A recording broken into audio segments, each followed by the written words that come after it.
A river that meets a stone doesn't panic. It curves.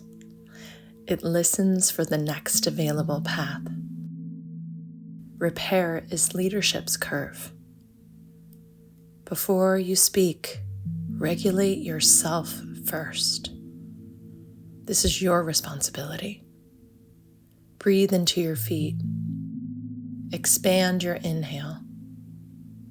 Name what matters without making anyone wrong. Consent-based cultures ask, what are the objections? What are the risks we don't see? They actually welcome them.